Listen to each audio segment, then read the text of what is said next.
It's Real GM Radio, and it's a Monday episode. I've got my top 10 NBA power rankings going into the week. I don't think you're going to be surprised by my top three teams, but it does get tricky after that. Plenty of room to debate. Let me know what you think in the YouTube comments. Let's jump in.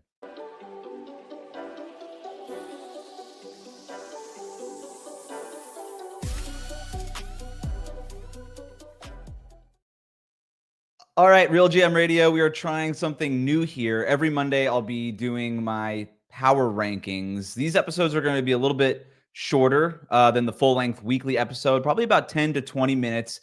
These power rankings are subjective, okay? Start with that. They're based on a bunch of different things, including stats, win streaks, players that are playing really well, lineup data, pedigree.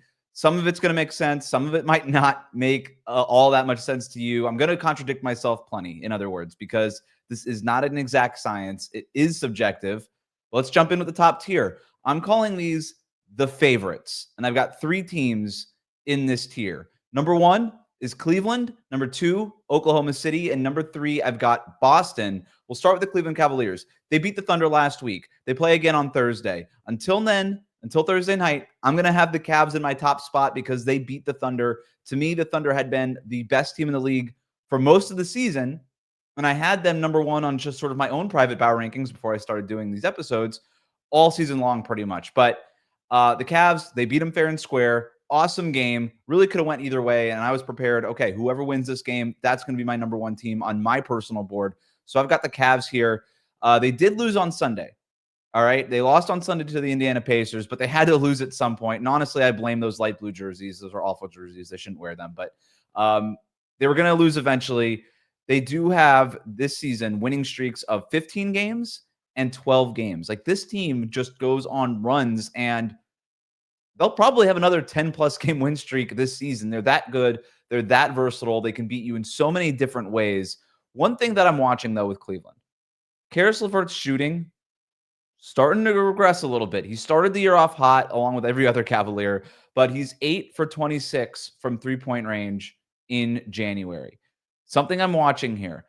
The Cavs can deal with it, right? They've got Ty Jerome, Sam Merrill, Max Strus is back and healthy. If LeVert continues to struggle, I'd expect Max Strus's minutes to increase here, and that might end up being a good thing for him. Strus with a little bit of he's got a little bit of juice off the bounce and stuff like that. So if LeVert really does go the other way, they've got Max Strus sort of waiting there to absorb even more of those minutes. But just something that I'm looking at, because LeVert has been such an important part of what it is that they're doing through the first half of this season.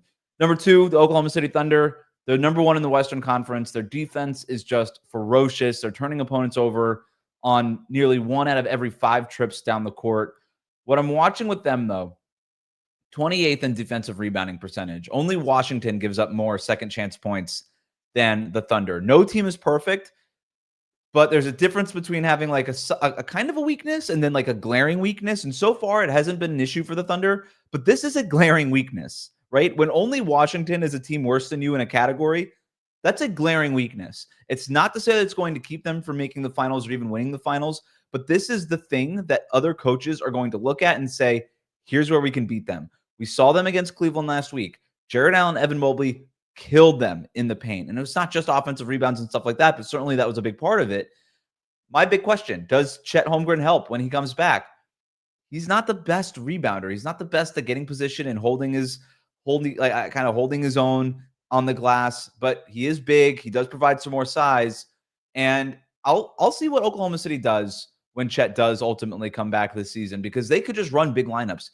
Isaiah Hartenstein's been too good to put to the bench. You can't move him to the bench. We talked about this a little bit last week with Dave DeFore.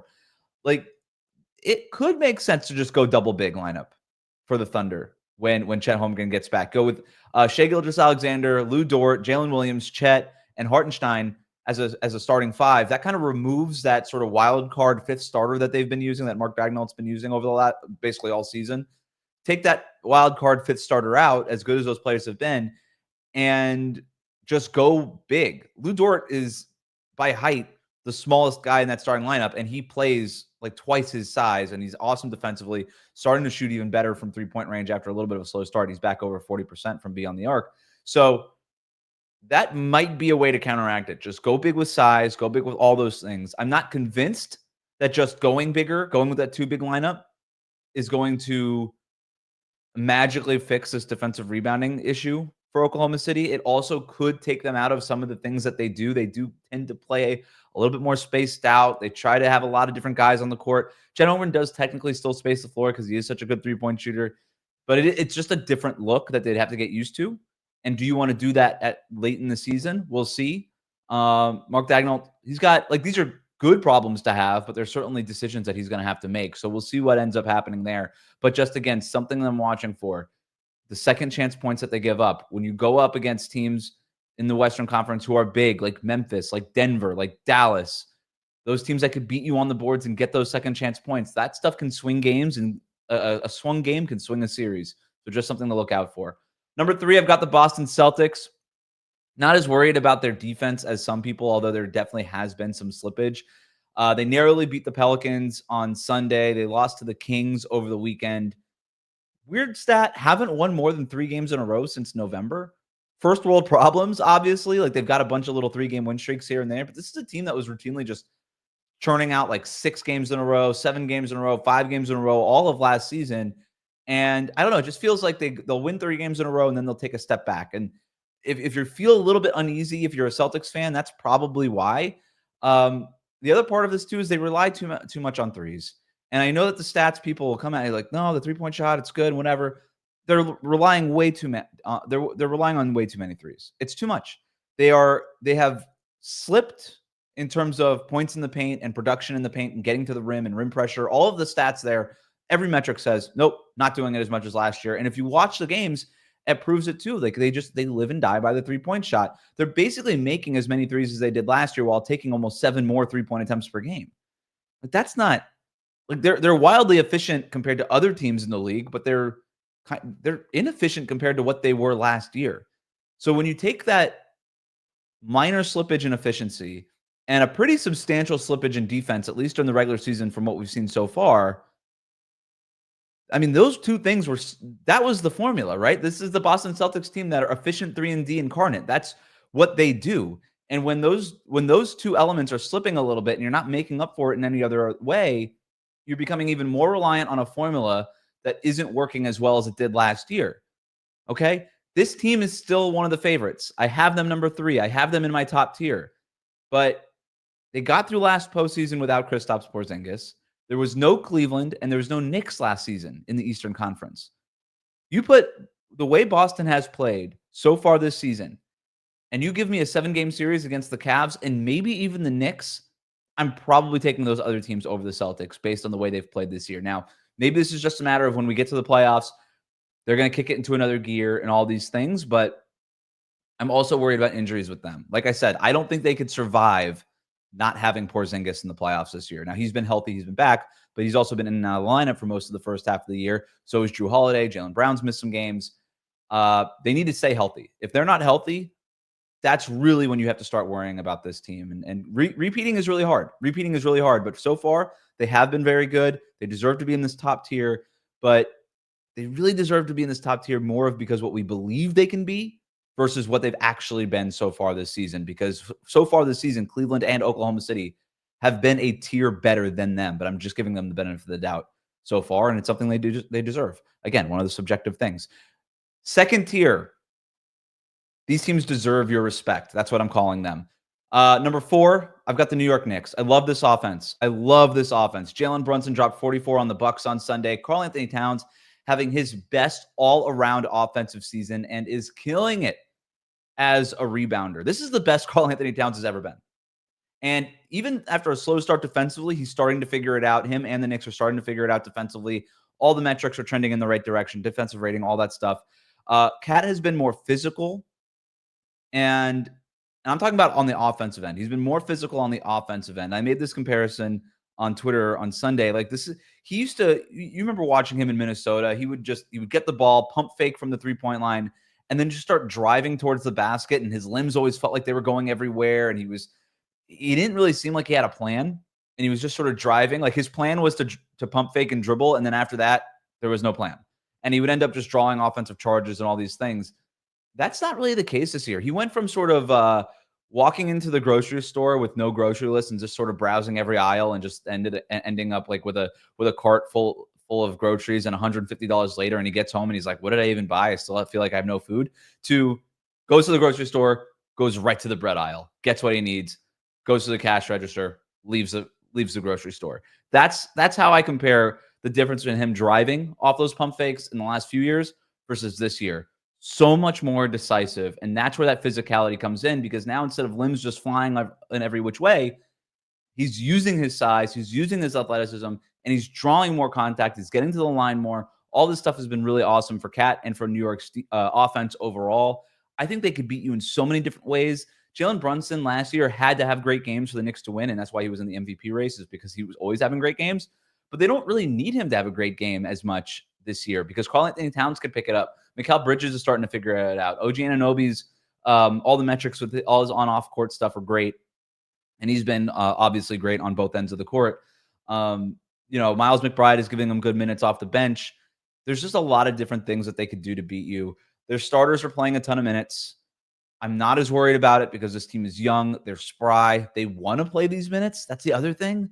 Like, they kind of want to be out there. Like, nobody's sort of reluctantly playing these minutes. And so the vibes are good with the New York Knicks. This offense is awesome. I don't think any team is going to want to play them in the playoffs. Number 5, I've got the Memphis Grizzlies. The only team in the league in the top 5 in offensive rating and defensive rating. And John Morant recently came back after a 5-game absence, played the last 2.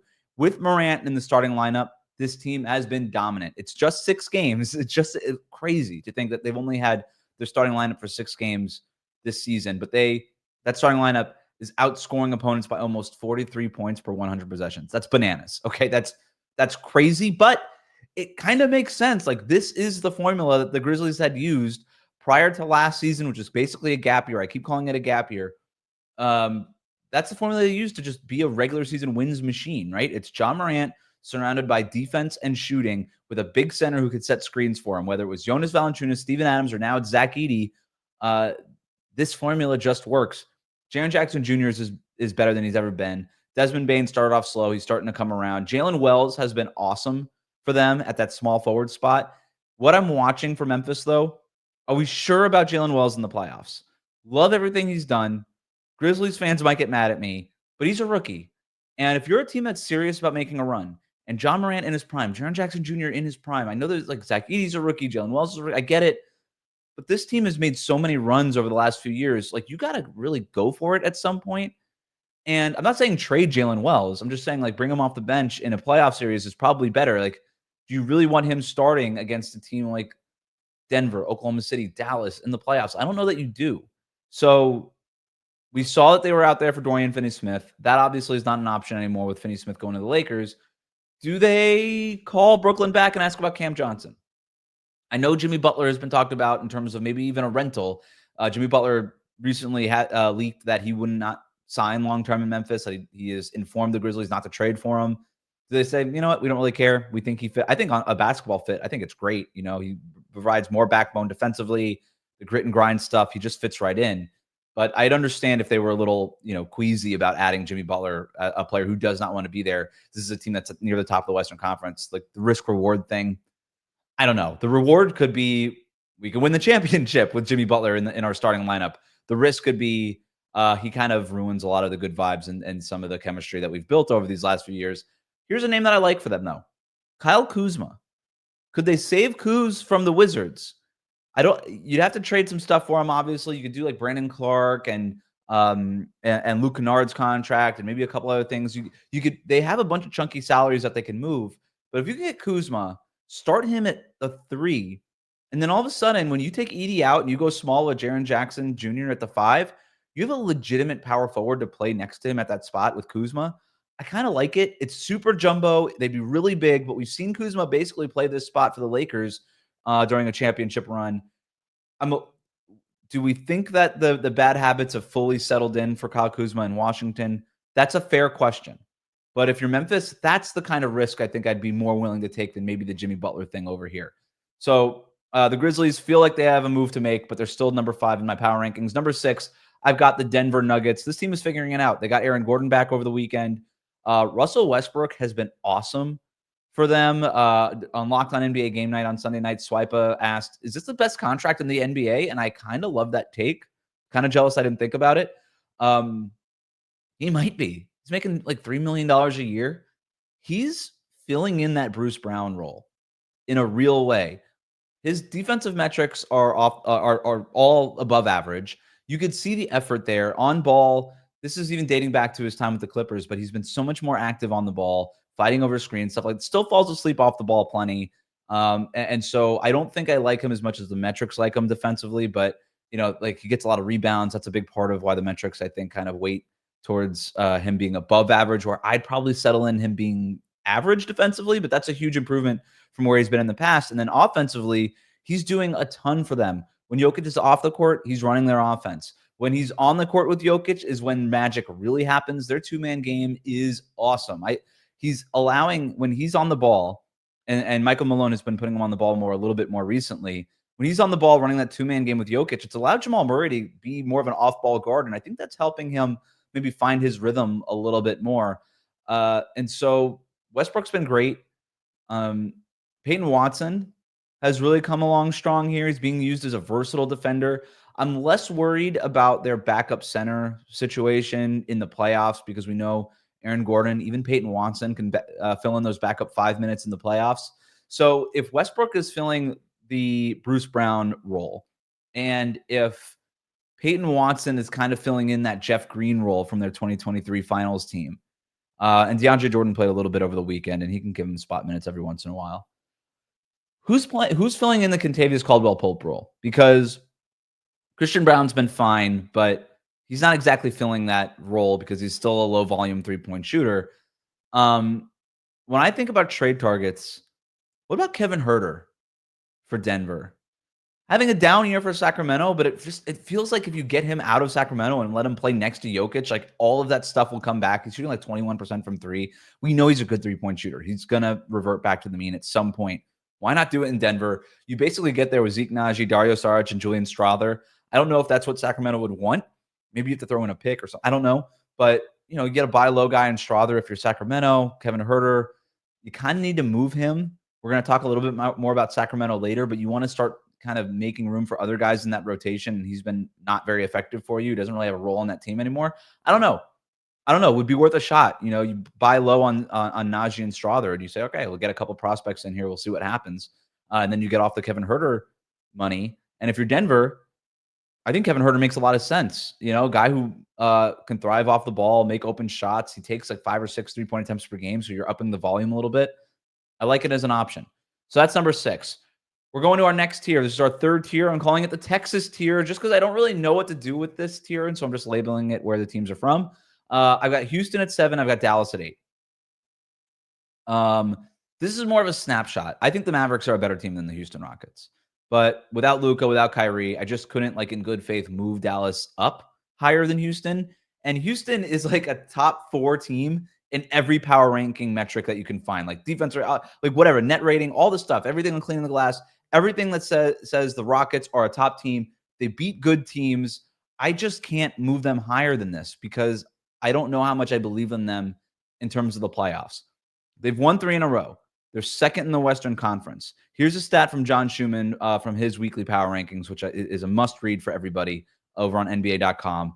Jalen Green starting to come along here. He's averaged almost 30 points per game over this 3-game win streak, and that includes wins over the Lakers and Grizzlies. But those wins against the Lakers and Grizzlies were just the 7th and 8th times this season that Jalen Green has made at least half of his shots. That's a wild stat. That is a wild stat. And it's one of those things, as well as Jalen Green is playing right now, it's one of the reasons why I can't buy into them. Because if they just had a number 1 option offensively, a guy who you just trusted to go get a bucket in the fourth quarter, who was efficient with it, I'd feel so much better about this team. The other part about this too, their defense is slipping without Jabari Smith Jr. He's not going to be back for another couple of months. I really like what Amen Thompson has done there, but when you lose a defender like Jabari Smith Jr., who's helps their size, helps their rotations, everything that he does, and now you're bringing Amen Thompson from the bench into that starting unit. They were also with Tari Eason for a little while here. That just hurts what you do defensively. You're losing one of your good defenders, and as good as Amen Thompson has been, you still have lost one of your good defenders in the rotation. So can they survive without Jabari Smith defensively? Do we start to see some slippage? Do we start to see them slide a little bit? I think it's possible. Number 8, I've got Dallas still here because they went 14-3 in 17 games before Luka got hurt on Christmas. They looked every bit the NBA Finals team that they were last year, and maybe even better. Spencer Dinwiddie and Quentin Grimes, they're every other game kind of guys, and they've been thrust into bigger roles with Luka and Kyrie out, but they've been really helpful. Just those are good options for Jason Kidd to have off the bench, right?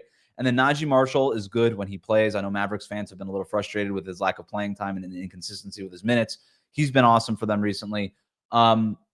Luka, because of this injury, has been disqualified now for regular season awards. Luka was one of the betting favorites for MVP, maybe the betting favorite for MVP going into the season.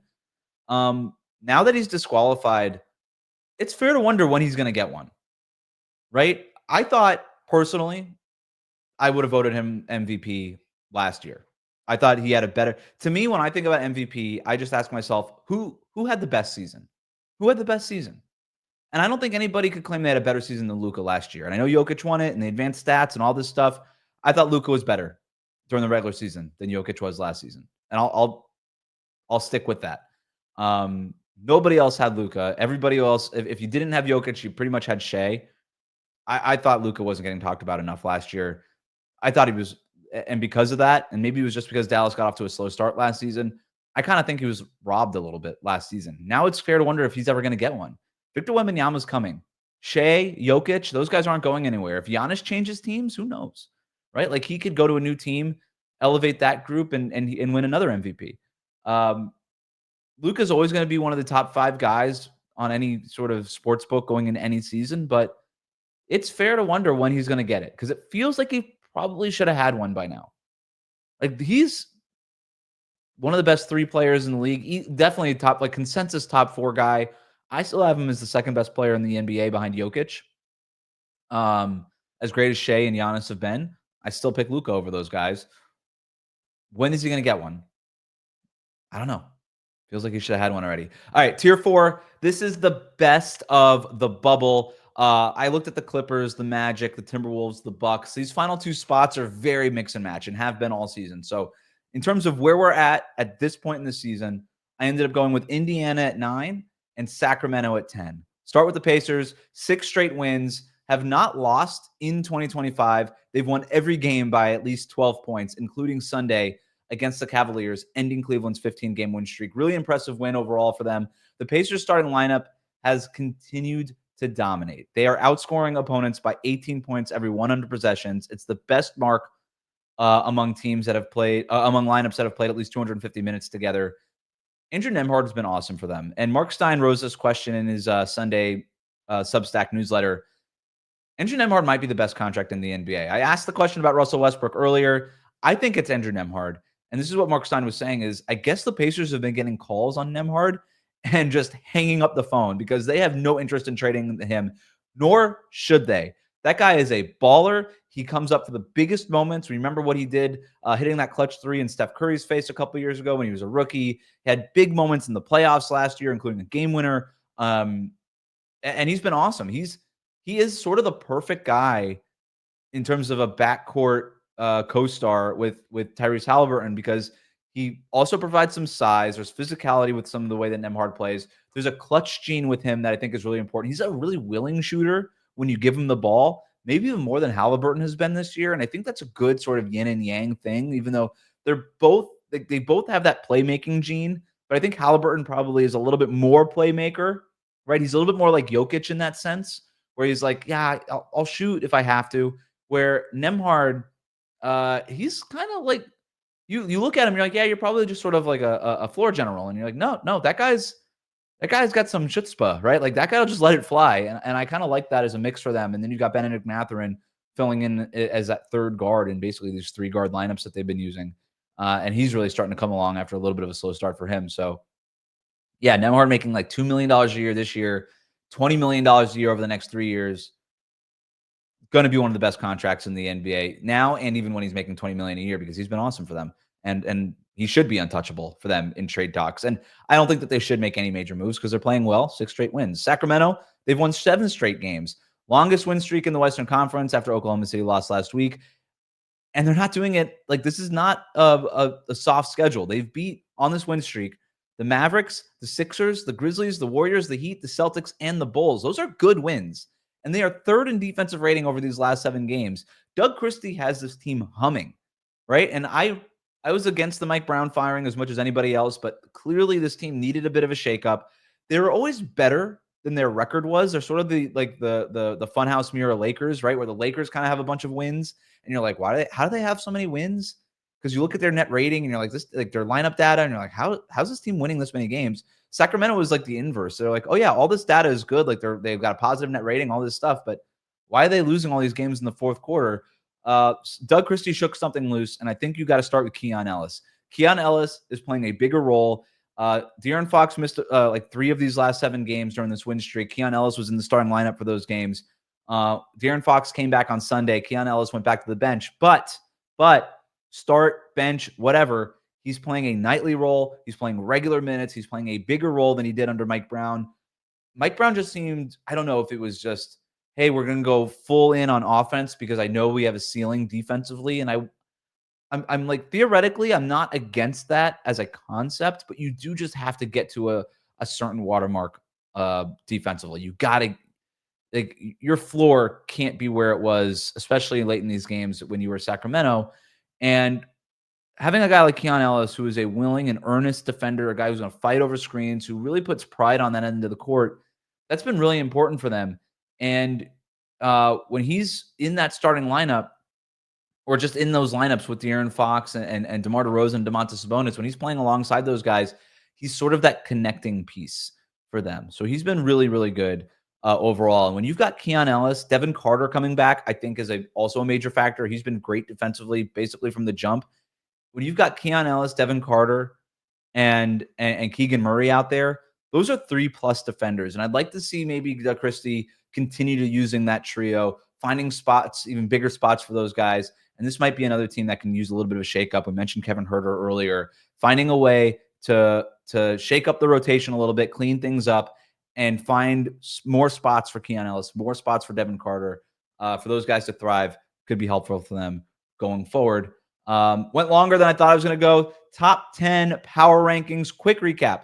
Cleveland, number 1. Number 2, Oklahoma City. Number 3, Boston. Number 4, New York. Number 5, Memphis. Number 6, Denver. Number 7, Houston. Number 8, Dallas. Number 9, Indiana. Number 10, Sacramento. Teams that I'm looking forward to potentially rise when we do this next week. Looking at Dallas, still think they can move up. Looking at Denver, still think that they can move up. Indiana, Sacramento, we'll see how long these good times continue for them, or if one of these other bubble teams, Clippers, Magic, Wolves, Bucks, or maybe another team out there can make a run to move up into the top 10. But that's it for now. Thanks for listening, tuning in to Real GM Radio. Let me know what you think in the comments section.